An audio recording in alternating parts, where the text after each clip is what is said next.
if you have a really busy practice and you're on the road driving around, you don't want to get home and do cytologies for an hour or two. You could just drop it in a mailbox after you've even visited the patient. And yeah, we have some doctors that are like busy mobile vets or they're stuck in traffic in an urban area. So they'll collect the swabs themselves and just drop it in the mail.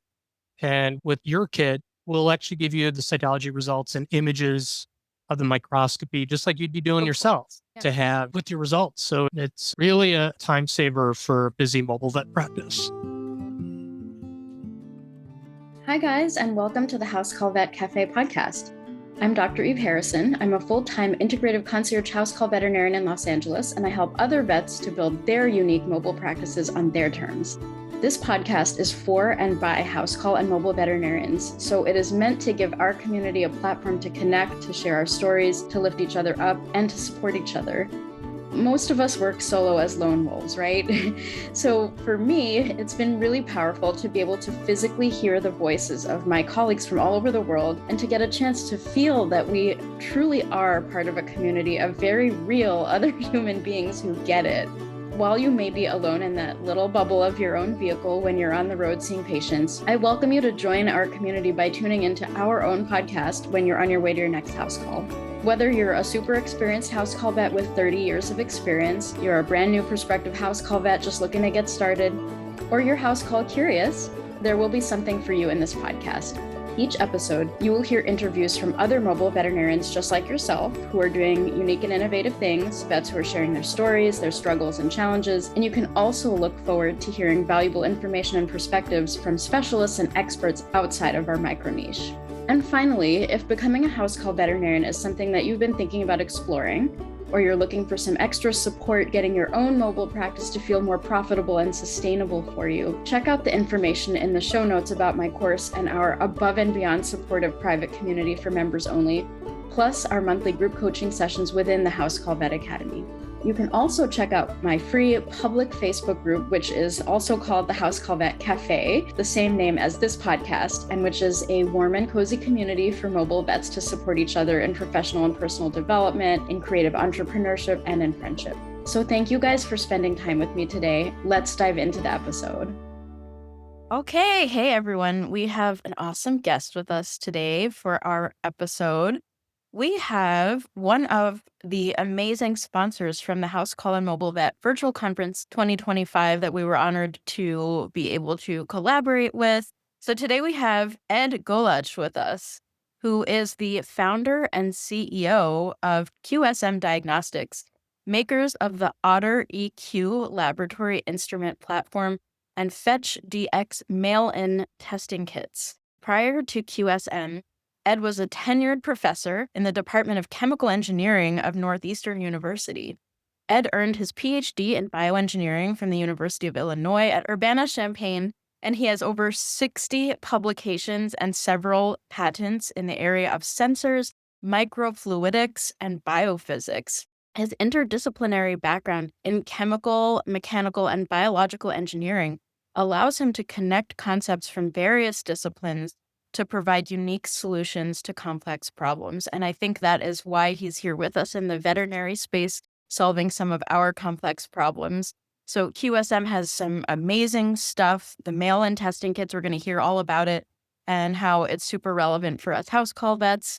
And so I wanted to start out the episode just by asking you what I ask all of my house call vets who are on the show. What do you like to eat in the car when you're on the way to the lab or wherever it is you work? Oh, in the morning, because I'm in Boston these days, it's usually a nice coffee dunk. And I think it's pretzels generally. Pretzels are my go-to thing. I'm more of a salty snack guy. Okay. All right. Love it. So yeah, you're like the salty, savory side of things. Yeah. Yeah, I don't think anyone's ever said pretzels before on the show. That's interesting. Everyone says like nuts or chocolate. I mean, they're all excellent treats, but pretzels, that's a good one. Do you like the sourdough twisted sticks? Or are you more like the curly kind that like wrap around themselves? For the car, I like the curly ones, like the mini ones, because they're poppable. But definitely, like the sticks are fun if I'm like sitting around at home. Okay, that's fair. Totally. Love it. So you're a little bit of a different guest on the show. You're not a veterinarian, but you are very adjacent to what we do and like particularly relevant, not just in the sense of you're offering laboratory options and solutions, but like mail in, which is so relevant to house call and mobile vets. Like we're on the go, mail in everything is very helpful for us.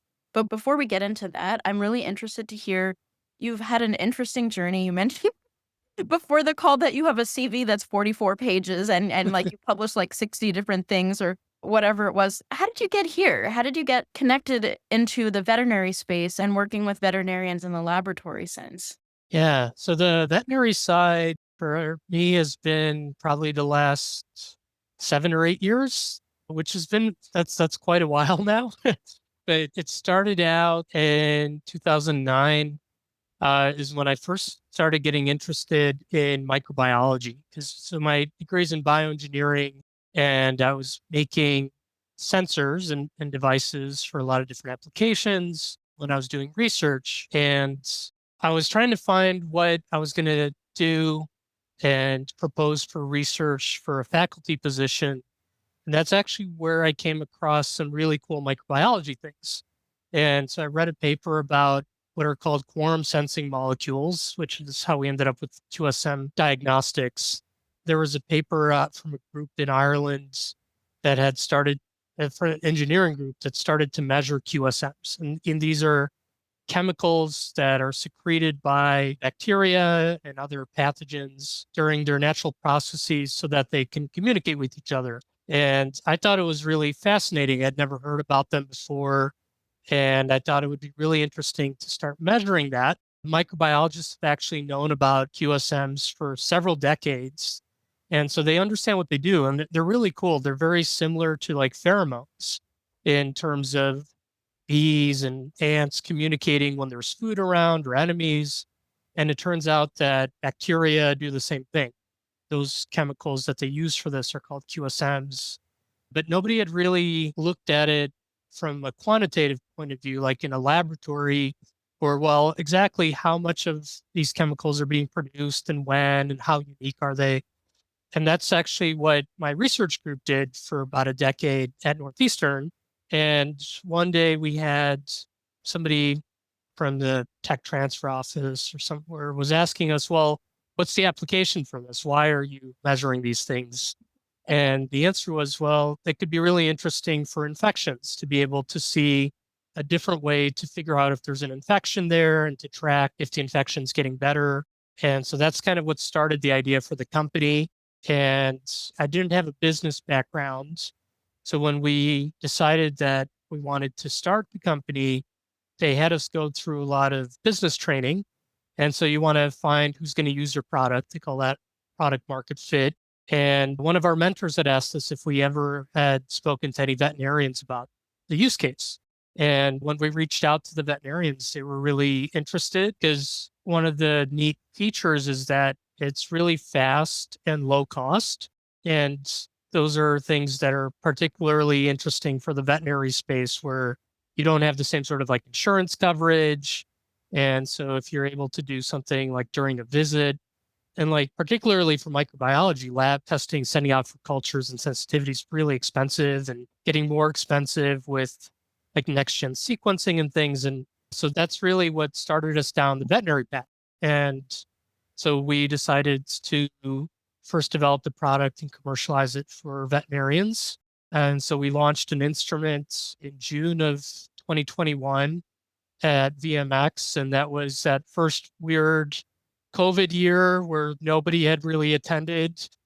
And one of the things while we were there and when we were trying to visit vet clinics is we noticed all the people sitting in their cars with their pets waiting to be seen. And the staff was really shorthanded and you couldn't go in for a lunch and learn. And that's actually when we came up with the idea for FetchDx as a way to actually help market our QSM instruments. Because Wow. yeah, we could easily send a little kit to vet clinics and say, hey, try out this kit, collect a sample, and we'll do a cytology, and we can include a Pseudomonas test in that for the same price. And that's actually how FetchDx started. And so all of that's kind of evolved out. And now we have a whole line of these mail-in testing kits, and we have the instruments still. We haven't been able to add too many other tests outside of Pseudomonas yet, but we have them in the lab. And hopefully we'll launch some by the end of this year for other bacteria. It's just R&D is really expensive and time consuming to like build new sensors that nobody's ever done. But hopefully we'll be able to add additional low cost ID tests to include with FetchDx and for veterinarians to also have in their clinic instead of sending out to a lab. That's freaking phenomenal. So I wanted to clarify, we're using acronyms and things like that. R&D Yeah. is research and what was it? Our research and Development. and development. I know this because I have a friend who was working in R&D for various things. So I at one time had to be like, what is R&D that you keep saying? So I figured I would also explain it to our listeners. Yeah. And then you said it, a QSM. Remind me, what does the Q stand for again? Quorum. Quorum. Oh, Yeah. So Quorum. they take the count of each other, like in Congress, they check for a quorum is present. Oh. So these are quorum-sensing molecules. They make decisions, and this is actually really scary from a microbiology point of view. You think of like E. coli as single-celled organisms, but they actually organize themselves in communities. And so they react based on quorum. Like when there's enough of them present, they change what they do and like what their metabolism looks like, stuff. And it's all regulated by these chemicals. Holy shit. That is absolutely fascinating. I've never heard of this ever. And it's so cool that you kind of like, you're coming straight from the really like hardcore science perspective. Like you're not coming in from the investor, how can I profit off the veterinary profession? You're coming in, I have this amazing technology that can really help. And, you know, like you started with almost like, it feels to me this like passion for the science and the interest in the work and then how it could be applied for beneficial applications in terms of infections and healing.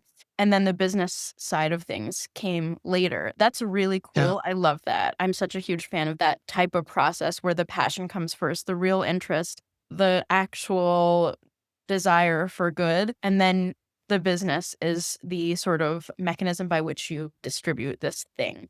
So I love your path. I love the journey you've been on and just such an esoteric and interesting type of technology. And I've seen your logo before. For those of you who are watching on the YouTube version of this, in the background of Ed's, I don't know if that's actually like a Zoom background. Yeah, it is. It's a Zoom background. But my office is not that nice. Yeah, that's why I have a background too. My place is a mess.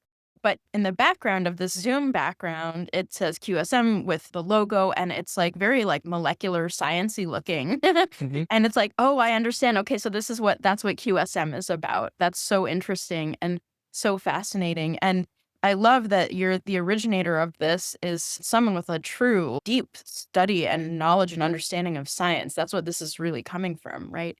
So I'm very curious. You mentioned the cost of culture and sensitivity compared with this QSM technology that you're using. Is that a thing? Is it that QSM is more cost effective to provide? And does it actually replace the need to culture and then identify and then test multiple bacteria? Like, I'm curious how these Mhm. two modalities interplay with each other. It's not a complete replacement. And that's why it works best for ears and skin where you're doing topical antibiotics. And so some of the things that I've learned over the last couple of years talking with different specialties. So we work a lot with Dr. Craig Griffin. He's a veterinary dermatologist. And so for him, he rarely worries about sensitivities for ear infections. He's more worried about what the bacteria is. And Pseudomonas is really kind of the most problematic one. They form these really gunky biofilms, and they're very difficult to treat once it gets settled in. And so our test is a quantitative measurement. Like it tells you when Pseudomonas is there and roughly how much. And then you can retest after you've started the animal on treatment and see when it's really gone to zero. And actually, there's not enough data out there yet in terms of can you really get rid of a Pseudomonas infection 100%? We think you can. We have a couple stories where you can, but it's so difficult to measure right now without sending out for genetic testing every time and things like that. So like our test to the clinic is 10 or 15 bucks a piece. And you can do it right there in your clinic and ID and track Pseudomonas infections. And like we're working on other sensors for staph and E. coli and Klebsiella that you can use for ear infections and skin, but you can also use them for things like initial UTI visits where you don't want to necessarily send out yet for a culture and sensitivity, or the pet parent doesn't want to pay for all of that, to be able to have something for like 20 or 40 bucks to run right in your clinic and be able to pick an antibiotic based on the ID that comes back. And that kind of opens up this idea, what they call an antibiogram, where you kind of know what more or less is going to work on a first pass. And so you can grab an antibiotic based on that and start from there. And it gives you a lot of insight. I'm always surprised because once you kind of start down that path, to then go back to a pet parent and say on the fourth visit, like, well, now we have to run a culture and spend like $200 or $300. And you've waited so long to be able to have some of that insight on the first visit and maybe dial in your treatment plan off the bat because you know it's going to be challenging with Pseudomonas and things like this. That's really the idea behind it. And we're going to be able to add some of the sensitivities, but not all of them. So we are working on like a methicillin resistance sensor, but the way our technology works, we have to measure chemicals that are actually secreted out by the bacteria. And a lot of the resistance that comes up are like genetic changes. They're not necessarily making more of an enzyme or something that we can measure. And so that's where our technology finds its limits. So it has its applications and it has some neat ways to check that. We're looking at things for like large animals down the road. We've had some equine vets say that like they're really interested in just knowing if like a breeding mare has Klebsiella or Pseudomonas, for example, beforehand. And so like there's niche applications where the technology really comes in handy just for the instruments for a veterinarian to have for use cases. And then there's lots of uses on the human side, which we've never had a chance to explore at all. We're hoping once we get more sensors and tests for the instrument, we might be able to license it out to some company that could take it for human use cases and have approvals in that space. Oh, that's so amazing. Like listening to you talk reminds me that when I was a kid, what I wanted to be when I grew up was a mad scientist. Like I wanted to be a straight up scientist. Like a veterinarian is sort of like an offshoot of that, but like I really like that like true science mind, and like just the stuff you're talking about is so like fun and interesting and exciting to me. And I don't think I've ever, well, no, of course I've spoken to like actual scientists before, but like this is the first time I'm having like a sit down conversation with like an actual scientist who is like the person I wanted to be when I grew up. So this is very cool for me. Thank you for sharing these really interesting, like the antibiogram. How freaking cool is that? And before we go on to explain a little bit more of like logistically how this can help house call, concierge vets, mobile vets, things like that, I have a few more like sciencey questions that Sure. I was hoping you could sort of like field for me. So I want to actually just like give people a little bit of like actual like veterinary science here. Like, tell me a little bit more about the antibiogram. Like you said, and I know exactly what you mean. Like if you have a certain type of bacteria, usually you're going to have to use this type of antibiotic. If it's that type of bacteria, most of the time, unless you have like a crazy like resistance pattern, Sure. it's going to be this type of antibiotic that you need. Can you tell us like some specifics? Like what Yeah. bacteria you usually link with what antibiotic? Like just like list a few off the top of your head that you Yeah. commonly in the veterinary world. Sure. I can list a few. I'm not an expert yet, but it's the fun part of being a scientist going into a new space. I feel like I'm learning a lot of veterinary specific microbiology and clinical lab science. So for Pseudomonas, for example, it's a huge issue because a lot of Pseudomonas is already resistant to most antibiotics. Like there's only a handful of antibiotics left that work. And you don't want to prescribe those unless you know it's Pseudomonas. So there's definitely a stewardship component, and it's huge on the human side, but we're seeing it play a bigger and bigger role on the pet side as well, because now that your cat and dog are inside the house, they sleep on your bed. They love to lick my ears. They probably like lick the kids' ears and stuff. And that's how you end up with an ear infection yourself. But they normally would prescribe and use what are called fluoroquinolones for Pseudomonas. And like the brand name for that is Batril. And it's one of these things that it's challenging for veterinarians because you guys have to know about so many different things. Like you're not going to specialize in microbiology, specifically in internal medicine. Like there's a handful of specialists, but there's a lot of practices that just like to use Batril. Like, hey, it works every time, but at some point it's going to stop working. And I think the latest number is that it doesn't work in like 15 to 20% of cases already. And No. yeah, so if you can at all try to use something like an EDTA tris wash first with the shampoo, and if you know that it's not Pseudomonas and that it's like a gram positive, you could pick a very different set of antibiotics and not pick one of the fluoroquinolones or Batril specifically. I know them by the scientific name. So like Yes. Yeah. And if go ahead, marble flox, yeah, yeah, that's great. Stick with that. We know that language. yeah. So marbofloxacin, enrofloxacin, like you don't want to use those if they're not Pseudomonas, for example. And when you're looking at staph, one of the biggest differentiators is methicillin resistance. So are the penicillins going to work or are they not going to work?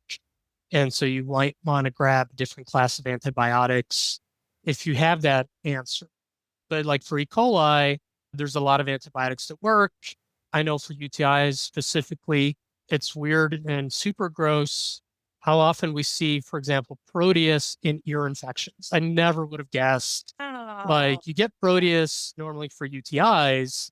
And so like when we're building out our sensor, we're like, okay, Proteus is going to go on our UTI test. And like we get way more Proteus in ear infections than you'd have. But God. that one requires a very unique set of antibiotics. I don't know exactly which ones they are off the top of my head, but I know Proteus like digs into tissues. So you need a tissue penetrating antibiotic if it's Proteus.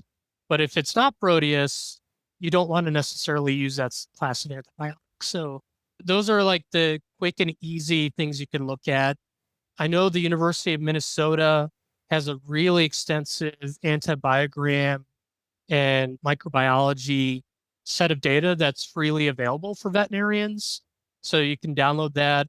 I actually learned a lot. There's a phone app that Bayer puts out, and that's actually where I started when I was talking to veterinarians. Like it's a great little cheat sheet that you can download for free on your phone. I'm trying to remember if I have it on this phone. Yeah.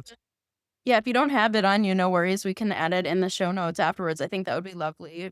Yeah, because you can pick based on like dog or cat and where on the body it is, and it gives you some really cool insights. So, cool. Dr. Amy Bowman's our chief veterinary officer, and she told me about this. It's great for new veterinarians or veterinary students to look through and be able to quickly ID like what you would want to prescribe if you're not sending out for a sensitivity, and it gives you like percentage breakdowns of what's going to work and what's not. Mhm.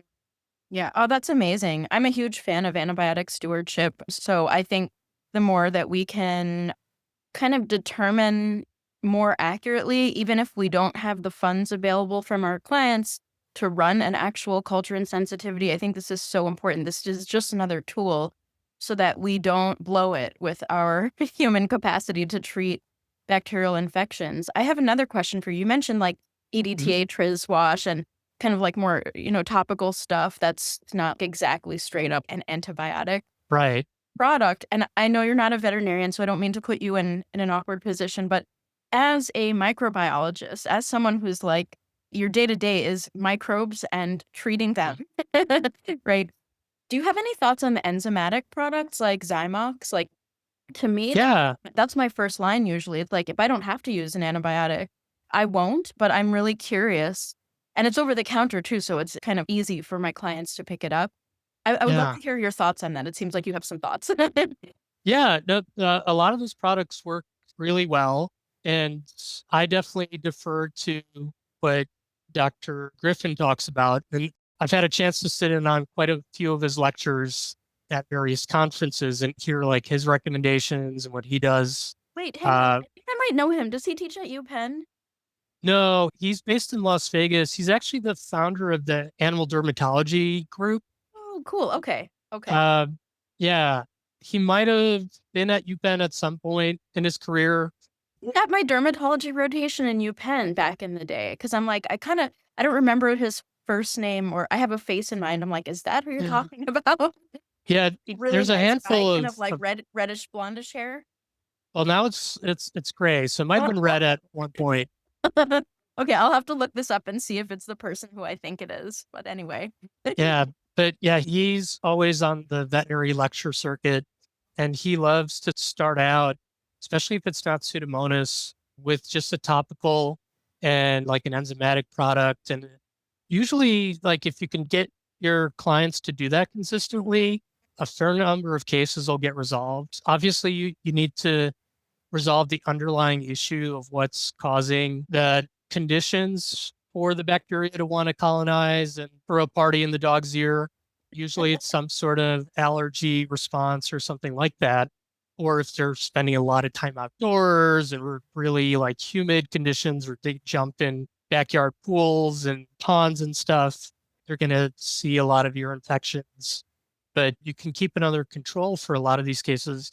It's actually, I haven't come across any formal studies in terms of looking at resistance or severity of infections or what we call their, geez, I can't think of it, but it's tied in to Quorum-Sensing actually. But I want to say it starts with a V. I'll think of it at some point. But in terms of like, not every bacteria is equally infective.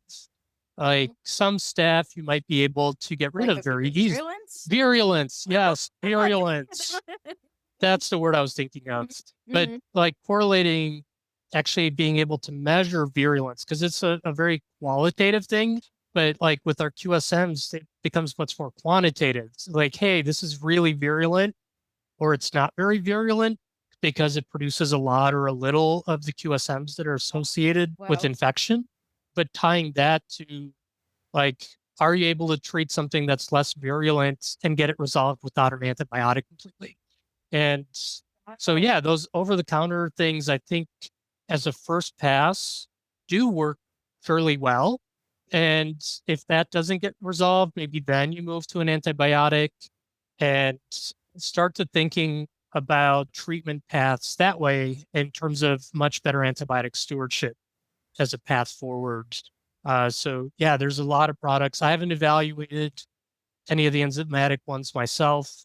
I know a lot of the derm specialists are constantly going through those and have recommendations around which ones might be the best out there for that. But there's, I think, a fair amount of data that you could start with just a rinse and a wash. I know for Pseudomonas, like it's invasive and it can be challenging, but like a deep ear flush is helpful because they form these biofilms that are difficult to penetrate with antibiotics and topicals sometimes. So just being able to physically remove the material really helps with outcomes. Amazing. Yeah, I've experienced similar types of outcomes when I start with enzymatic and just ear washes. And, some of with the Zymox, it comes with a little bit of steroid too. So it just helps the animal feel a little bit more comfortable, like the itching and the pain and the inflammation can come down. But we're actually enzymatically handling the biofilm.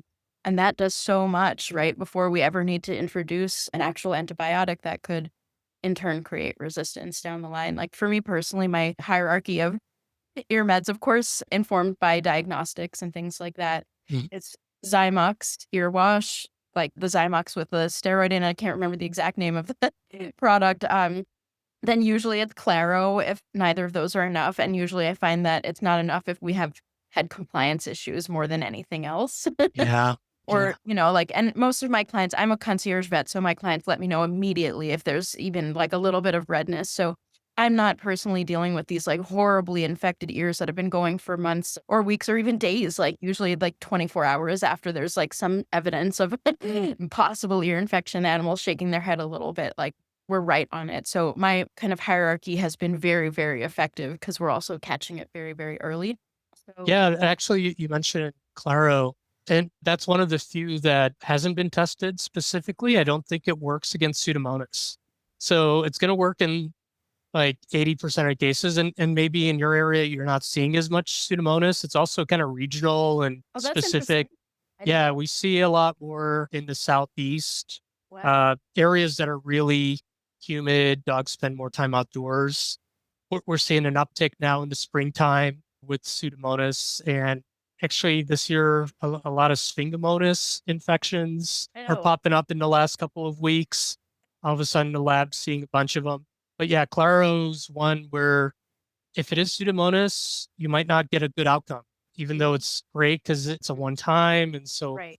so nice. But if you know ahead of time that it's Pseudomonas, and you can kind of be able to prep the pet owner for it if they decide to go that route, or you might want to think about something else or add something in off the bat. That's one where It doesn't have, I'm blanking right now. It doesn't have a fluoroquinolone in it, right? it doesn't, and It's it's kind of all why I it's like it because we don't know. yeah, Because it's kind of yeah, like, yeah, yeah, it's sort it, of like, oh, we're not like blowing through our quinolones that we exactly. If desperately it's a need. So, staph infection, yeah. it's going to work amazingly well, and generally, like that's the most common one. But I think the latest number is like 25% of your infections are Pseudomonas. Whoop. It's been going up in number. The data Insane. is definitely a little bit worrisome, but again, it's how much time does your dog spend outside? If it's purely an indoor dog, it's much less likely to see Pseudomonas infections. So it's a lot of things to think about when you're Yeah. doing your diagnosis, but having that extra little piece of data can really be helpful. And if you can do a low cost cytology or culture or run a QSM test, that's a little bit of information that gets you some better outcomes that really kind of helps in the long run. That's amazing. I would say that in my case, in my client base, I've only ever seen Pseudomonas, maybe never in my house call practice. In the clinic, Hmm. yes, but in my house call practice, never. I'm in Los Angeles, which we have some humidity, but I'm also low volume. I'm very low volume, so I also am not getting an accurate cross section of the population. So I think that some people's practices are like ear infection, ear infection, ear infection. And Yeah. mine has a fair share of it, but I'm not like the ear infection queen of veterinarians of Los Angeles, you know what I mean? So I think for especially for people who are really like in their hands, their practice just attracts a lot of ear infections and allergies and Yeah. things like that. Definitely having this like quick test, just make sure, is this Pseudomonas or not? Can you use the Claro or do you have to use something else? I think Yeah. that's so important, especially in light of antibiotic stewardship and the rising numbers that you've reported of these. Yeah. And it could be that it's also like, unfortunately, it's a lot of it's tied to socioeconomic. Like our lab sees a lot of low cost samples from areas. Like we work with a lot of people in rural areas and people that are using just like veterinary telehealth or go to like a high volume, low cost clinics where they can't afford to send their pet to a groomer every 3 weeks and give Right. baths all the time. And so we see that, and that can definitely skew your numbers and what your practice is going to see. So definitely things to keep in mind. We have some like really concierge vets in the Boston area. They're not seeing a lot of ear infections. They almost never see a Pseudomonas kind of like yours. But yeah, mobile vets in like rural Kentucky, they're seeing a lot of ear infections. And for them, it's a challenge to even pay to have a cytology done in a lot of those areas. So Yeah. sending out for a culture is almost unheard of. And so that's where I get really excited by like some of the technology that we can offer and to be able with like our FetchDx kits, like we'll do the cytology for you if you have a really busy practice and you're on the road driving around, you don't want to get home and do cytologies for an hour or two. You could just drop it in a mailbox after you've even visited the patient. And yeah, we have some doctors that are like busy mobile vets or they're stuck in traffic in an urban area.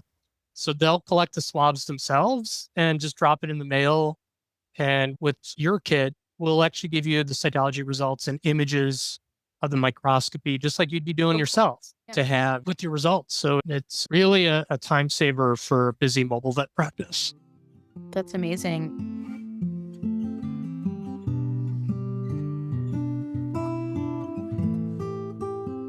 Hey there, it's Eve Harrison. There's a question that I get from veterinarians all the time. How do you do concierge practice in your house call vet practice? Another question I get is, what is concierge practice? So the term concierge definitely gets thrown around in a lot of ways that are different from what I mean. But for me, I'm a house call vet, but as a mini micro niche within house call vet practice, I specifically have a concierge practice. So among other features, concierge practice functions as a membership container, but that's not the only thing that makes concierge concierge.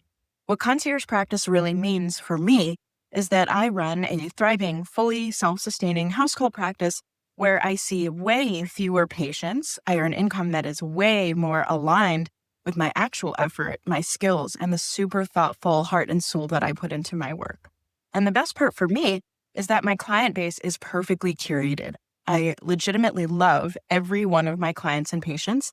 And as a result of me not being burned out or resentful and feeling secure in my income and the energetic exchanges occurring between us, everyone involved receives the thoughtful, comprehensive care that they deserve, including me. And I actually have time and energy left to be my whole self rather than being defined by my career only.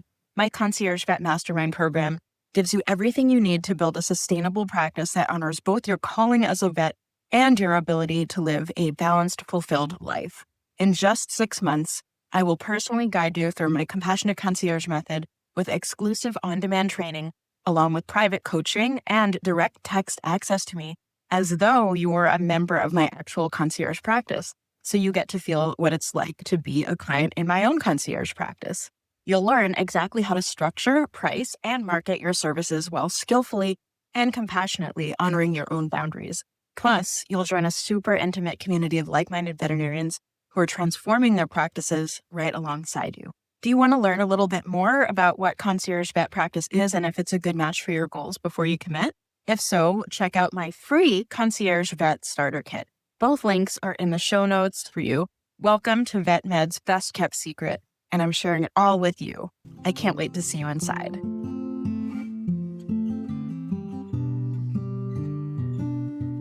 Yeah, and shifting into the logistics of how this helps mobile vets, you had mentioned to me you also have like dropship options.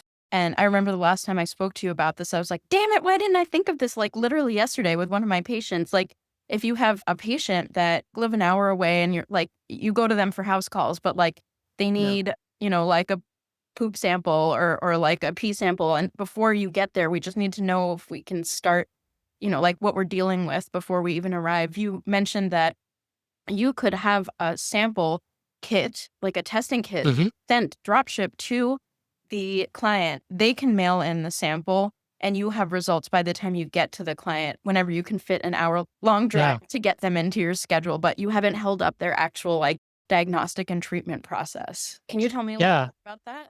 Yeah, we offer drop shipping services for veterinarians. So every practice is so different. So we try to be as flexible as possible, brick and mortars as well. We see all kinds of different practices operating differently. So for a lot of the mobile vets, the easiest thing is you just fill out a little onboarding form with us and you just send us an email, like where you want the kit drop shipped. And as long as we get it before 3 p.m. Eastern time, we ship it out that day. It's overnighted to anywhere in the 50 states. So the pet owner has the sample the next day, whether it's a fecal kit, a urine kit, a ear skin swab kit. They collect a sample. It comes with a prepaid overnight return UPS label. So they just drop it off with UPS. It could be any of the CVS or a Dropbox, or they hand it to a UPS driver. It gets back to us the next day and we have it turned around in 12 to 24 hours for you. So we'll do urinalysis with sedimentation and UPC. We'll do a fecal. So it's a centrifugation float with Giardia. We do cytologies. Obviously, if we run a full culture, that takes another 2 or 3 days. But again, it gets started before you're even out there. And you know that they'll have a sample collected. So if you go out and there's no urine in their bladder, you're not sitting around or waiting.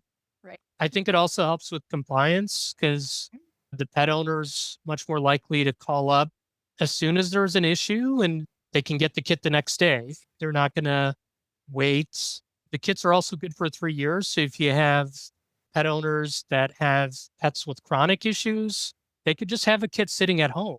Or for a recheck, they could have it a couple kits with them and just grab it as soon as they notice issues and collect a sample and send it in instead of maybe waiting. I definitely fall into this category. It's like, well, maybe I'll wait a few days, see if it gets better before I put in the phone call. Yeah. If I already have a kit ready to go that I've bought as a pet parent, I'm going to grab it as soon as I notice an issue and send it in.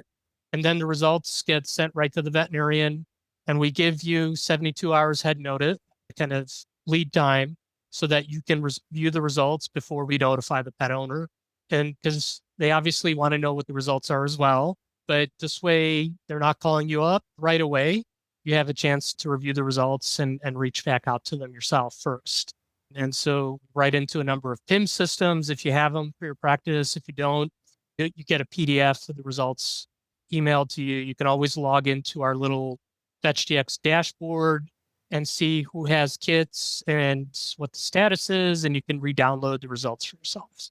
Amazing. That is such a cool, streamlined approach that I think really works, like logistically for what I do and what other mobile veterinarians do. It's just another trick up your sleeve just to like make the logistics of not having a clinic and not having everything you need right there necessarily. I mean, you may, but like this is another way to do that, right?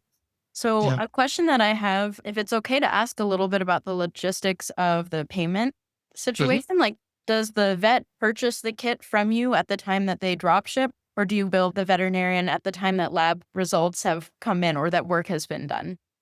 So we operate on when the kit was purchased because we don't have any contracts. So you can have a couple kits in your clinic and ready to go, and you don't have to worry about price increases or anything like that. And like for us, we already have the prepaid label and everything inside the box. On the drop ship, and this is why we have you guys enroll and fill out a little form beforehand. And even if you just want to stock a kit, what we do is we invoice you once a month at the end of the month for however many kits you've gotten. So you're not paying before the kit gets shipped if you're buying from us directly. So like we have mobile vets that might order 3 or 4 kits to have in their van, and then they'll have a handful of kits that are drop shipped directly, and we just send them an invoice at the end of the month. Here's the kits that you purchased, because obviously it's cheaper if you're stocking it because we don't have to overnight it out to the pet owner. So we have different prices. And if you create an account at qsmdiagnostics.com, you can see all the pricing. A lot of the distributors carry our kits. So if you work with MWI or Vetris, you can buy the kits from them. For stocking, they handle shipping a little bit differently. They don't do direct drop shipping, but they do carry us on their online stores. So if you have an online store through Vetris or VetSource, for example, as your kind of online pharmacy, our kits are actually on there. And you can go in and set whatever the pricing is that you want for your clinic. And that way you could just tell the pet parent to refer them to your online store and say, hey, buy it there, and you can pay for overnight shipping from VetSource or Covetris or Midwest and their online stores that they carry, and they'll fulfill it and ship it to that person's home. So it really is kind of the future of diagnostics, where if your practice isn't open and maybe you don't have a telehealth option that they can call into, they can always go to your online store over the weekend and buy one of these kits. And that's something you can message to your clients as well and be like, hey, if it comes up, you don't want to have a kit, It's available on our online stores without a prescription. So you can just order it and have it, and then the results will come back to the clinic. Mm-hmm. Yeah, that's so fun. There's so many things I want to respond to for I'm like, where do I start here? As far as like revenue and your margins and things like that, I've done it before where I've created packages where it includes a test, but also like 2 or 3 telemedicine appointments so that I can Mhm. actually follow up. And it's not just like they've paid for the test and now I'm working for free to like give Right. them follow-up treatment, to come up with the treatment plan, to answer all of their questions. So like it is very important to have these margins around the test. And depending on how you want to package it, do you want it to be like you get a few emails that kind of review these tests, or you get included in this pricing that you may want to set a telemedicine appointment to before treatment, Yeah. et cetera? I mean, and even depending on your telemedicine laws in your state, whether you can establish a VCPR based on telemedicine or not, or does this include actually one house call follow-up as well, so that you can be within the legal boundaries of your telemedicine applications, right? And you're Yeah. prescribing, diagnosing, and examining it within the realm of like what's legal, right? But I think that it's really great that there's essentially like a wholesale cost that vets are paying, and we can batch that into whatever it is that we want. Just, either market the test as its own test, like that's it, or have it again include a certain degree of follow-up that's either monetized or compartmentalized in a certain time related package. And so on that note, I wanted to say that I really respect and I love how your product is sold direct to the vet. There's no like Mhm. workaround. There's a number of other products out there of companies that will sell the same lab test directly to the client, and then the client comes to you expecting free advice, free treatment plan, free follow-up. And it really kind of undermines our ability to earn a living and to really respect ourselves in terms of our capacity to earn an income and be compensated fairly, if not by money, at least with an appropriate energetic exchange of understanding that just because you have these results, I'm not, obligated to work for you for free to interpret them, right? Like we all want to, but we also are, living in a world where you have to earn an income for your profession, right? So I really love how you respect the vet profession and how you, in some ways, protect the profession and our Mhm. time and our energy by one, engaging directly with veterinarians rather than going around. And then also, I love what you said about how you give the vet a little bit of a heads up with the results so that they can first be prepared about what results their client is going to receive and then come to them with questions. So I think that's lovely. And then on the subject of like supporting and respecting our veterinary profession, I wanted to thank you so much for your generous sponsorship for our conference. It's because of you that we're able to do this. And I wanted to check in and just kind of shift gears a little bit. How was conference for you? What was your favorite part? Did you get some interest coming your way? Yeah. We picked up a couple new mobile and concierge vets out of it, which was awesome. I know And at least one. I know at least one of them who's like thrilled. awesome. Yeah. Yeah, no, it was great. It was our first time sponsoring. We're still a relatively new company. We've only been doing this for a few years, but it was great to be able to participate. I've not necessarily as a PhD, but I just love learning. So no matter what the topic is, so being able to sit in on some of the sessions and see how different doctors run their practices and have ideas and recommendations, like it was just so cool to be able to be part of that and listen in, and also some of the networking to chat with people around that. So it was really great. Definitely looking forward to sponsoring again next year. Hopefully we could do it at a higher level and get even more involved, because I think our products in particular are really geared toward mobile vets, like so much flexibility. I love what you mentioned about having that telehealth component. Definitely, for sure, you package it in, because like we don't have our own telehealth. So like we can't interpret the results for you. And it's definitely something you should package in. And yeah, you can move that around and say, hey, it includes a visit. Also, each one of the states have different VCPR rules that pet parents have no idea about. No, I And so, like, yeah, if I they don't just blame show up you at, can't blame them. yeah, It's not their job to no, know. exactly. But if they show up at your door with the test result and they want a prescription for or a medication for something, you have to have in a lot of states an exam. And like if you've worked that in already, or say, hey, there's an exam included, and maybe you buy a kit and then you come in. and we can have the exam, and then you have VCPR, and then you can interpret the results and diagnose, and you're completely covered and safe and legal under those conditions. It creates a lot of flexibility, which I think is great for both the doctors and for pet parents, because oftentimes it's so challenging for them to try to figure out in their schedules to be able to figure it out how do I collect samples and do diagnostic testing and still have that veterinary engagement. So, no, it's definitely, and I think mobile vets are a huge part of that people that look for convenience and options like that are lined up. And so that's something that we really love to partner with and work with that group of vets. Love it. And your vibe is just so like straightforward and just like you're a scientist. I love it. It's so great, as I mentioned before. But I was thinking the packaging, I've never actually seen anyone else do that before, but it is something that I do, that I package either diagnostic tests or like a fluid administration session with either like a video that I've created that shows them how to do it. And it comes with one follow-up so that we can troubleshoot, how to do a certain thing, how to give an injection, how to give fluids. And it's interesting that you keyed in on that because that's one of the best things I've ever thought of. I can't say nobody else has ever done it before, but I actually last night was watching this incredible TV show that I discovered. It's called Common Side Effects. It's about the pharmaceutical industry and also about mushrooms, and it's a political commentary. It's a cartoon. It's absolutely hilarious. It's the best show I've ever seen in my life. It's like it was made for me. And what I'm about to say is about one of the commercials that's playing during this show. I watched the last episode. The next episode's coming out next Monday, I think. I'm obsessed. But there was an ad that I saw, and I think I've seen this in other contexts, but this was the first time that it occurred to me that I was like, that's what I do. It was an ad for a company called Mochi, which is really funny. And they were advertising GLP-1 injections, which I've never taken that. I kind of want to, but I'm also scared. That's a whole other can of worms.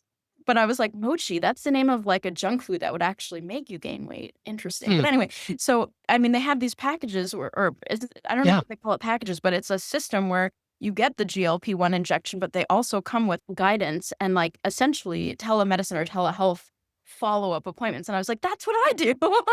Genius. Good thinking, GLP-1 people at Mochi. That's hilarious. So I just kind of thought of that as you were kind of reflecting on me.